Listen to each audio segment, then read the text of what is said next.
মের শাপলা চত্বরের হত্যাকাণ্ডের বিচার ছাড়া বাংলাদেশ চলতে দেওয়া হবে না।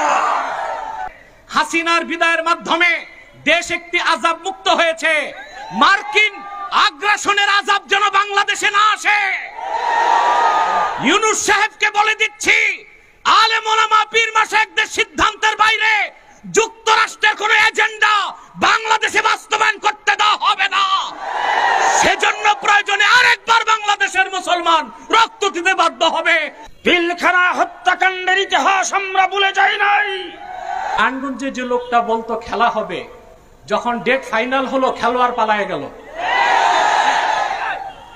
সকল আত্মত্যাগ, সকল শহীদের রক্তের ইমানদারি রক্ষা করতে হবে, শহীদদের মর্যাদা রক্ষা করতে হবে, সকল হত্যাকাণ্ডের বিচার করতে হবে। 2024-এর কোটা সংস্কার আন্দোলনের 5 শতাধিক শহীদের হত্যাকাণ্ডের বিচার করতে হবে। 2021 সালের মোদি বিরোধী আন্দোলনের হত্যাকাণ্ডের বিচার করতে হবে। 2013 সালের 5ই মের শাপলা চত্বরের হত্যাকাণ্ডের বিচার ছাড়া বাংলাদেশ চলতে দেওয়া হবে না।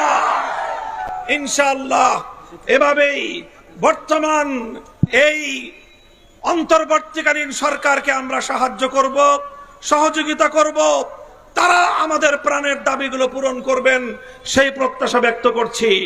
স্বাধীনতার 50 বছর পরে এসেও তারা রাজাকার নাম দিয়ে এদেশের ধর্মপ্রাণ জনগোষ্ঠীকে তারা দাবায় রাখবার ষড়যন্ত্র করেছিল।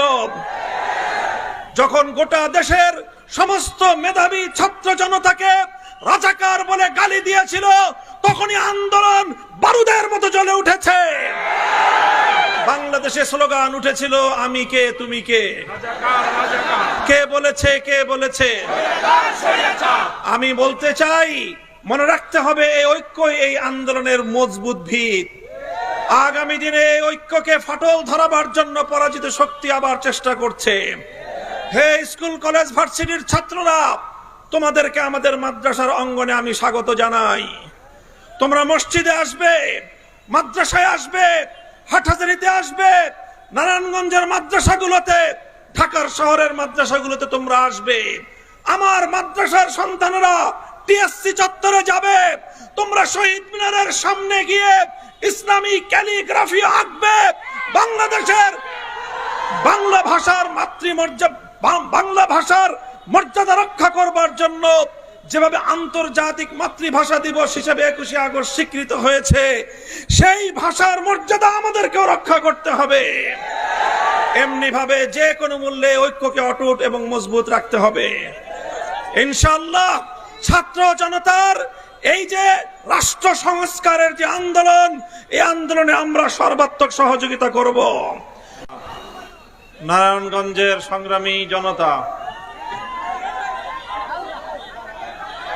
আপনারা শান্তি সমাবেশ থেকে আমাদের স্পষ্ট পয়গাম, সংখ্যালঘুদের জানমাল, ইজ্জত আবরু, তাদের ধর্মীয় উপাসনালয়গুলোর নিরাপত্তা হেফাজতে ইসলাম দায়িত্ব পালন করছে, অব্যাহতভাবে করে যাবে। আপনারা ওলামায়ে কেরামকে, ইমাম সাহেবদেরকে এই ক্ষেত্রে সহযোগিতা করবেন। প্রত্যেকটি মার্কেটে, প্রতিটি ইন্ডাস্ট্রিয়াল এলাকায় নিরাপত্তা নিশ্চিত করবার জন্য যতক্ষণ পর্যন্ত আইন শৃঙ্খলা রক্ষাকারী বাহিনী স্বাভাবিকভাবে দায়িত্ব পালনে নিয়োজিত না হতে পারবে, দেশের ছাত্র সমাজ যেভাবে দায়িত্ব পালন করছে এভাবে দায়িত্ব পালন করে যাবে। ওলামায়ে কেরাম, আলেম সমাজ, ইমাম সাহেবান, আপনাদের নেতৃত্বে আপনারা তাদেরকে সহযোগিতা করে যাবেন। আরেকটি পয়গাম আমি দিতে চাই, এই আগস্ট বিপ্লব, 5ই আগস্টের এই গণ অভ্যুত্থান, এটি রচিত হয়েছে এদেশের সর্বশ্রেণীর ছাত্র জনতার ঐক্যবদ্ধ এক মজবুত দৃঢ় ঐক্যের মাধ্যমে।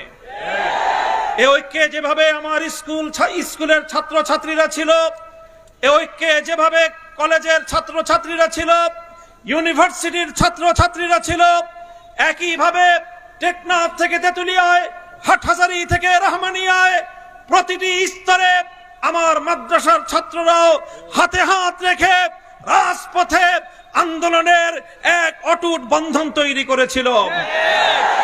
আজ তাই পরাজিত শক্তি চায় আবার আমাদের মধ্যে বিভেদের দেয়াল তৈরি করতে।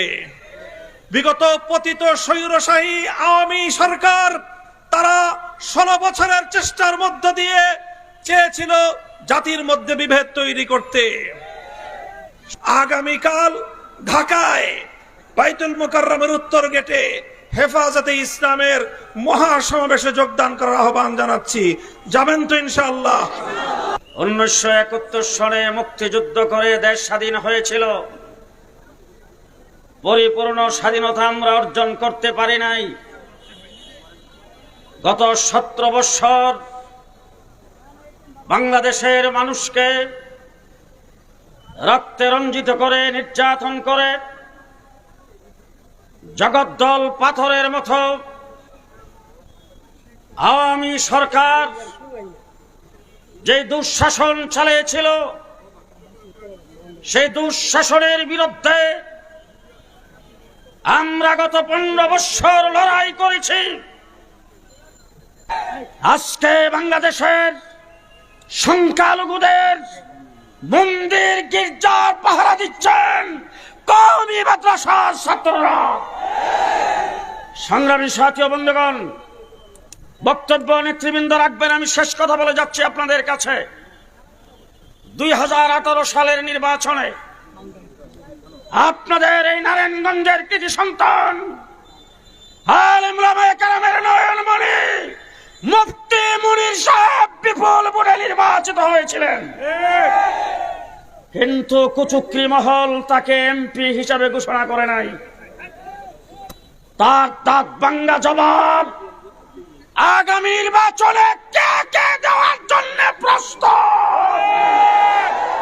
সংগ্রামী সাথী ও বন্ধুগণ, সংগ্রামী সাথী ও বন্ধুগণ, আগামীকাল বাইতুল মুকাররম উত্তর গেটে বিকাল 3টায়, কয়টায়, কবে কবে আগামীকাল আমাদের নায়েব আমির হযরত মাওলানা আব্দুল আওয়াল সাহেব, মাওলানা ফেরদাউসুর রহমান সহ নারায়ণগঞ্জের হেফাজত নেতৃবৃন্দ আগামীকাল এখান থেকে যাওয়ার জন্য যেভাবে প্রস্তুতি গ্রহণ করবেন, আপনারা কি যাওয়ার জন্য প্রস্তুত? নাসরুম মিনাল্লাহ ফাতহুন কারীব আবাশশিরিল মুমিনিন। আসসালামু আলাইকুম। সংগ্রামী জনতা, এ পর্যায়ে আপনাদের সামনে বক্তব্য রাখবেন হযরতুল আল্লাম মুফতি এনায়েতুল্লাহ আব্বাসী পীর সাহেব জৌনপুর।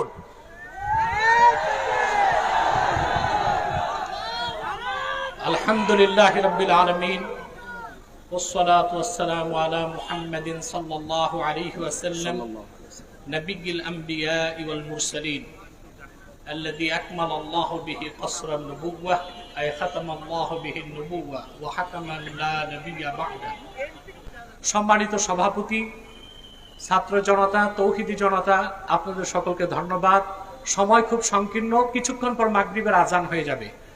নারায়ণগঞ্জে যে লোকটা বলতো খেলা হবে, যখন ডেট ফাইনাল হলো খেলোয়াড় পালায়ে গেল।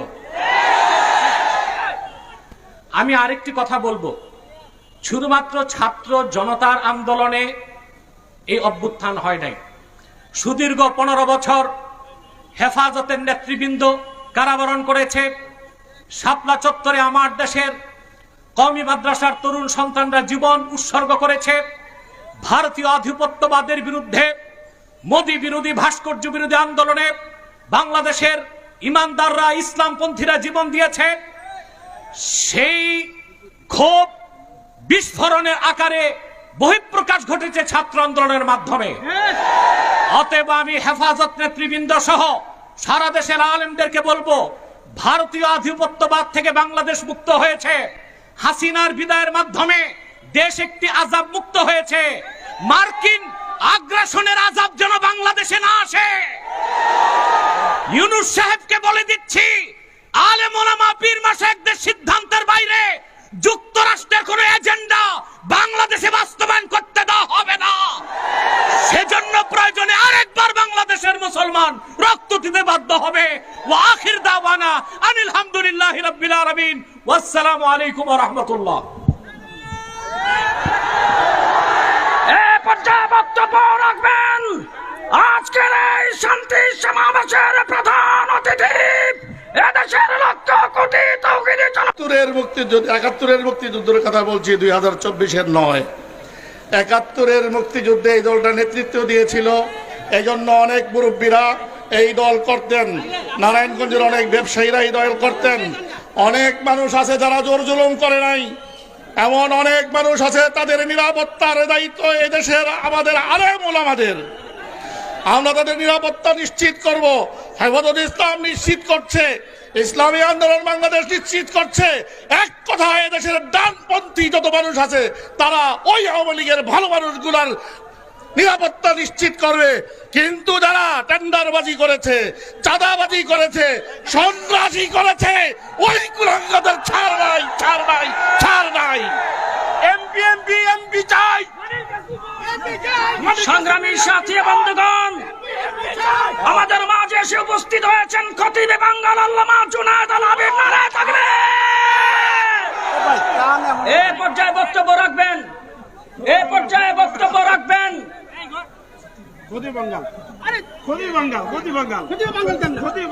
খতিবে বাঙ্গাল হেফাজত ইসলাম বাংলাদেশের সহ সভাপতি, এদেশের লক্ষ কোটি মানুষের হৃদয়ের স্পন্দন, বাতিলের আতঙ্ক, আল্লামা জুনায়েদ আল হাবিব। আল্লামা জুনায়েদ আল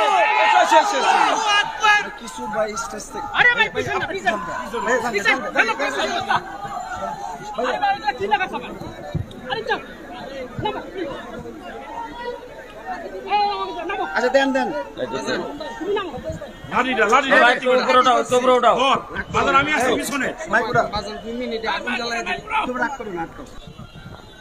এই পর্যায়ে সভাপতির বক্তব্য এবং দোয়া পরিচালনা করবেন।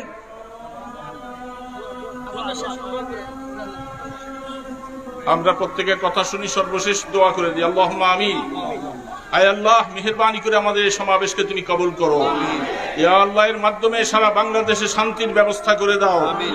সংখ্যালঘুদের উপরে যেন কোন রকম নির্যাতন না হয়, সংখ্যালঘুদের জানমালের নিরাপত্তার দায়িত্ব আমরা নিবার মতো তৌফিক দান করো। ইয়া আল্লাহ, বাংলাদেশে তুমি শান্তির ব্যবস্থা করো। আয় আল্লাহ, আমাদের ছাত্র ভাই সহ যারা এই আন্দোলনে শহীদ হয়েছে, আল্লাহ সকলের কবরকে তুমি মুনাব্বার করে দাও। ইয়া আল্লাহ, মেহেরবানি করে আগামী দিনে হিম্মতের সাথে এই দেশকে সোনার বাংলা করার তৌফিক দান করো। সাল্লাল্লাহু তাআলা